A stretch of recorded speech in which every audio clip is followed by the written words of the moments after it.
U današnjoj emisiji, moji dragi gledatelji, želim vam nešto više govoriti o daleko najgorim namirnicama za vaše koljeno. U najvećem broju slučajeva imate oštećenje hrskavice vašega koljena i imate jedno oboljenje koje se naziva artroza koljena, koje vama uzrokuje bolove, ukočenost, otekline, što je danas najbitnije za reći oštećivanje hrskavice koljena. Postoji veliki broj namirnica koje upravo to radi, a za današnju emisiju ću vam napomenuti ono najvažnije, da ih u potpunosti izbacite iz prehrane i da se dajete šansu ozdravljenju vašega koljena. Prvo što ćemo izbaciti će biti šećeri i slatkiši. Prekomjerna konzumacija šećera može izazvati upalne procese u tijelu, što negativno utječe na hrskavicu koljena.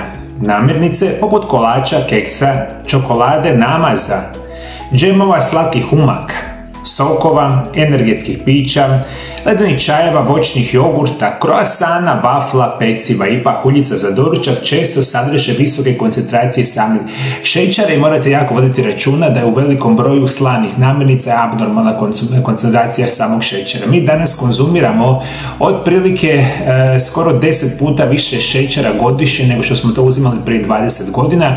Da još bude stravičnija situacija, 90. godina prošlog stoljeća prosječan čovjek je jeo 8 do 9 kg šećera godišnje, danas ga pojedemo oko 80 do 90 kg prosječno. I onda možete saznati što zapravo šećer utječe na vaše zdravlje, zakaj Boga želimo u potpunosti izbaciti. Moja druga preporuka će biti sol.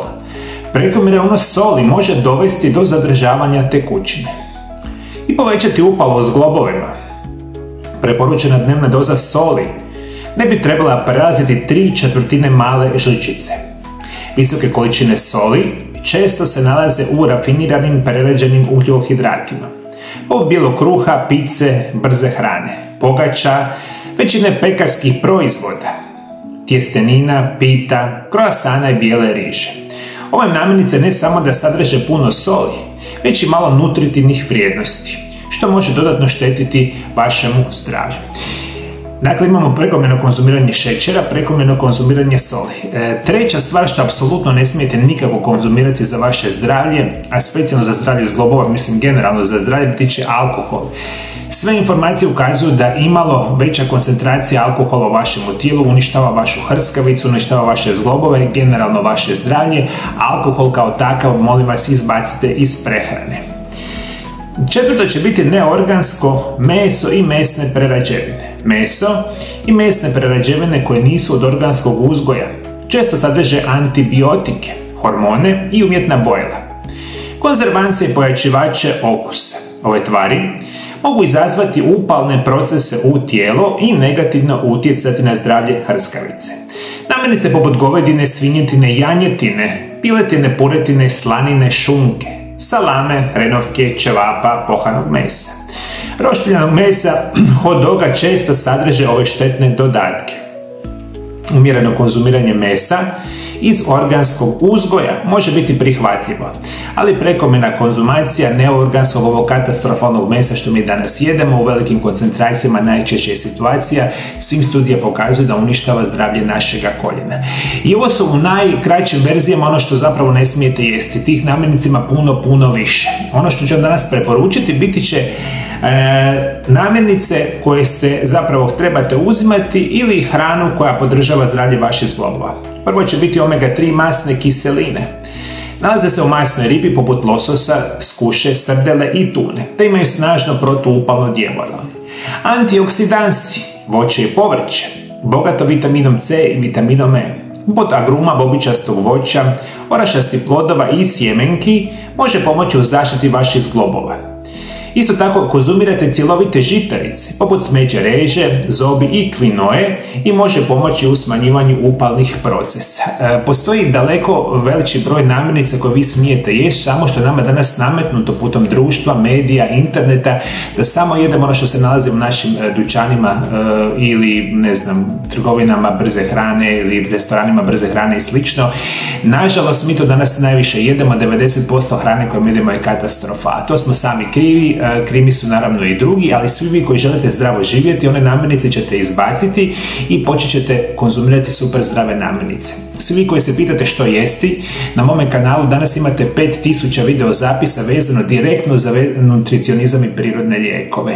Barem oko 200 do 300 video zapisa su direktno vezani za bolne zglobove na mome kanalu i puno njih je vezano za hranu koju trebate jesti. Tako ne morate se bojati, niko neće od vas biti gladan, samo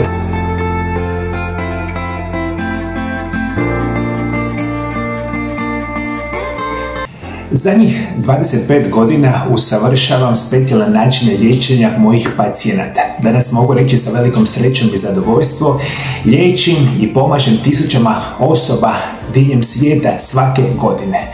Moji programi prirodnih liječenja i nutricionizma su napravljeni na osnovu moga iskustva rada sa pacijentima i izučavanja. Isto tako koristimo specijalne medicinske metode u mojoj ordinaciji ukoliko je to potrebno. Ali svi vi moji dragi gledatelji koji imaju dosta bolesti, dosta vam je bolova, tegoba, dosta vam je lošeg načina života, dosta vam je korištenja kemijskih, sintetskih lijekova koje već čine sve gorim, lošijima i da nikada se zapravo ne možete izliječiti. Nazovite Mario Lab centar iz Zagreba u Hrvatsku. Na broj telefona +385 98 9179 200. Ovo su moji brojevi telefona moje ordinacije. Javite se slobodno i Viberom ili Whatsappom. Ili posjetite nešto što se naziva mariolab.hr. To je moja službena oficijalna web stranica gdje imate danas kupiti čak 3 moje knjige koje se nazivaju Isprekidani post, Tajna zdravlja i dugovanja, što je prva knjiga, i druge knjige dvije se nazivaju Čudesni prirodni lijekovi, prvi dio, i Čudesni prirodni lijekovi, naravno drugi dio. Moje znanje i iskustvo koje stječem desetljećima sam stavio u moje knjige, ali primarno vam želim reći, svi vi koji ste sad me slušate iz Amerike, Sjeverne Amerike, Južne Amerike, Azije, Europe, Afrike, Australije možda, znajte da možete odmah sada nazvati moju ordinaciju, jer vam ja danas upravo radim svakodnevno sa pacijentima iz cijelog svijeta i mislim da imam veliko znanje da vam za vaše potrebe napravim specijalan program liječenja. U ordinaciji se možete doći, ali isto tako ne morate dolaziti u moju ordinaciju jer vam svakodnevno radim upravo ove telefonske konzultacije. Ja u ordinaciji prema vašim potrebama sastavim program prirodnog liječenja i nutricionizma i kompletan program dobijete direktno na vaš e-mail zajedno sa mojim knjigama i onda ćete prvi puta u životu znati kako se sa zdravim načinom života i prirodnim lijekovima liječite prirodno, sigurno i bez nuspojava. I vjerujte mi na riječ, ako pratite moje programe prirodnih liječenja, praktično ne postoji niti jedna bolest na ovom svijetu koja se ne može prevenirati i spriječiti na potpuno prirodni i siguran način.